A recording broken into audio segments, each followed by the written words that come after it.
कल्पना करा की रात्रीचे 2 वाजलेलेत, सगळे झोपलेत, पण तुमचं मन अजूनही जागं आहे. एकच विचार पुन्हा, पुन्हा, पुन्हा, पुन्हा.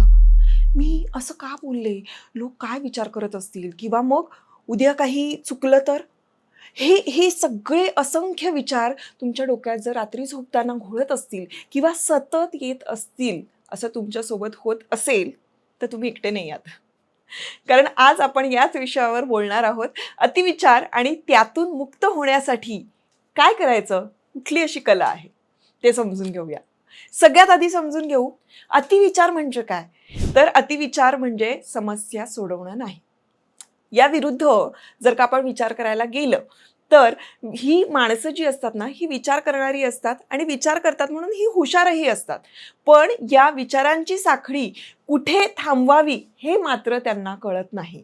ते म्हणजे समस्या ज्या असतात त्या पुन्हा पुन्हा पुन्हा त्यांच्या डोक्यामध्ये त्या चालूच ठेवतात, त्याची शृंखला काही संपत नाही. म्हणजे जवळपास एखादा चित्रपट बघितल्यासारखं किंवा एखाद्या सिरियलमध्ये असं घडलं तसं घडलं तर काय होईल, अशा असंख्य शक्यता आपण आपल्या डोक्यामध्ये वेगवेगळ्या पद्धतीनं पडताळून बघत असतो. आणि म्हणून आपण वेगवेगळ्या आपल्या मनाला हव्या तशा कथा बनवतो आणि त्याचा त्रास आपण आपल्या शरीराला आणि आपल्या मनाला करून घेत असतो, ज्यामुळे अतिविचार करणं हे थांबत नाही.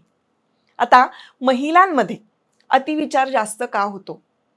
खरं सांगायला गेलं तर याचं पहिलं सत्य जे आहे ते म्हणजे महिला भावनिकदृष्ट्या या अतिशय संवेदनशील असतात. त्यांना नातेसंबंध महत्त्वाचे वाटतात. म्हणून एखाद्या व्यक्तीचा छोटासा शब्द किंवा चेहऱ्यावरचा छोटासा असा बदल जरी झाला ना, तरी त्यांना मोठा प्रश्न वाटतो.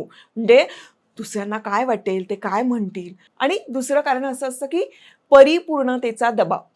ते म्हणजे समाज महिलांकडून खूप अपेक्षा ठेवतं. चांगली आई असण्याची अपेक्षा असते, चांगली पत्नी असण्याची अपेक्षा असते, चांगली मुलगी, चांगली कर्मचारी.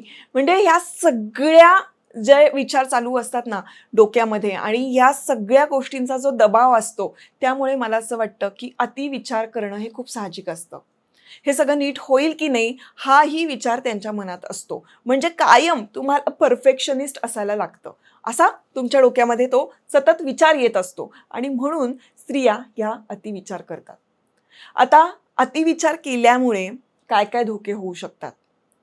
एक कॉमन फॅक्ट सांगते, ते म्हणजे ज्या गोष्टींची आपण चिंता करतो ना, त्यातल्या 90% गोष्टी या कधीच घडत नाहीत. आपण आपली ऊर्जा उगाचच खर्च करत असतो कल्पनेवर आणि ही फॅक्ट असते. त्यामुळे अतिविचार केला की आपला आत्मविश्वास कमी होतो, अर्थातच. निर्णय घेण्याची क्षमता कमी होते, झोप खराब होते, मन थकून जातं आणि सोप्या भाषेत सांगायला गेलं ना, तर अतिविचार हे तुमचं मन थकवत असतं आणि म्हणून अतिविचार करणं टाळावं. आता एक छोटा प्रसंग समजा. म्हणजे तुम्ही कोणाला तरी मेसेज पाठवलेला आहे आणि त्या समोरच्या व्यक्तीने तुम्हाला उत्तरच दिलं नाही किंवा तुमच्या मेसेजला बघून रिप्लायच केला नाही. मग आपलं मन लगेचच वेगवेगळ्या कथा तयार करायला लागतं. मी काही चुकीचं बोलले का? ती व्यक्ती रागवली असेल का? की मला इग्नोर करतेय? सत्य काय असू शकतं? आपल्याला आत्ताच्या आत्ता हे सत्य जाणून घेण्याची अतिशय उत्सुकता असते. असं का? कदाचित ती व्यक्ती कामामध्ये बिझी असेल, फोन सायलेंटवर असेल किंवा गाडी चालवत असेल किंवा खरोखर त्या व्यक्तीला आपल्याला आत्ता एंटरटेन करण्याची इच्छा नसेल. अशा कुठल्याही गोष्टी असतील तरी मला असं वाटतं या विचारांना आपण कथारूप देण्यापेक्षा आपण थोडं शांत होऊन इट्स ओके म्हणणं आणि थोडा पेशन्स ठेवणं गरजेचं असतं. त्यासाठी अतिविचार करायची गरज नसते. आता अतिविचार थांबवण्यासाठी कुठली अशी 5 तंत्र आहेत. कारण विचार तर होतो, प्रत्येकाचा होतो, काही जणांचा जास्त होतो. त्याला आपण ओव्हर थिंकिंग अतिविचार असं म्हणतो. ते थांबवण्यासाठी आपण काय करू शकतो? तर त्यासाठी नंबर 1 मुद्दा आहे, ते म्हणजे स्टॉप टेक्निक. मनात विचारांची गर्दी झाली तरीही आपण स्वतःला सांगायचं की स्टॉप. हा शब्द तुमच्या मनाला ब्रेक लावतो. त्या क्षणाला आपण खूप विचार करतोय असं आपल्या लक्षात आल्या आल्या आपण स्वतःला काय सांगायचंय? स्टॉप किंवा मग पॉज. नंबर 2 टेक्निक, ते म्हणजे 5 मिनिट रूल. स्वतःला सांगा की मी यावर आता 5 मिनिटं विचार करेन आणि 5 मिनिटं विचार केल्यानंतर थोडंसं थांबायचं आहे आणि थांबल्यानंतर आपण स्वतःला एक प्रश्न विचारायचा आहे, तो म्हणजे मी जो काही आत्ता विचार करते आहे किंवा करतो आहे तो मला मदत करतोय का? त्यांनी मला सोल्युशन मिळणार आहे का, की मी उगाचच कुठल्या गोष्टींच्या कथेमध्ये अडकतोय किंवा उगाचच कुठल्या तरी शृंखलेमध्ये अडकतोय. तर त्यासाठी आपल्याला काही वेळानंतर हे विचारायचं आहे की हा विचार मला मदत करतो आहे का. आता नंबर 3 टेक्निक ते म्हणजे राईट इट डाऊन. मनातले विचार कागदावर लिहून टाका. लिहिल्यावर आपल्याला अगदी लक्षात येतं की हा मी करत असलेला विचार हा निरर्थक आहे की खरोखर हा विचार करणं योग्य आहे. आणि जर का डिसिजन्स घ्यायचे असतील तर अशा वेळेला सुद्धा लिखाणाचा खूप उपयोग होतो. आपण आपले योग्य अयोग्य पॉईंट्स लिहू शकतो किंवा त्यामुळे होणारे जे परिणाम आहेत ते परिणाम काय असू शकतात याबद्दलही आपण लिहू शकतो आणि ही क्लॅरिटी आपल्याला लिहिण्याने निश्चितपणे येते. नंबर 4 टेक्निक ते म्हणजे माइंडफुलनेस. आता अशा वेळेला काय करायचं की आपल्याला अजिबात विचार करून आपण थकतो आणि कळतच नाहीये, सोल्युशन निघत नाही आणि स्वतःला थांबवता येत नाही. त्यावेळेला श्वासावर लक्ष द्यायचं आणि स्वतःला सांगायचं की आत्ता या क्षणी सगळं ठीक आहे आणि सगळं छान होणार आहे. मला आत्ताच्या आत्ता सगळं सॉर्ट करायची गरज नाही. काही वेळ गेल्यानंतर बऱ्याचदा असं होतं की आपल्याला आपल्या प्रश्नांची उत्तरं मिळतात. त्यामुळे काळ जो आहे, ज्या वेळेला आपण खूप कन्फ्युजनमध्ये असतो त्यावेळेला काळ थांबवू शकत नाही, पण आपण स्वतःला पॉज करू शकतो आणि म्हणून आपण तो वेळ स्वतःला दिला पाहिजे. नंबर 5 टेक्निक ते म्हणजे ॲक्शन घेऊन टाकायची. विचार कमी करायचा आणि सगळ्यात उत्तम ते म्हणजे कृती.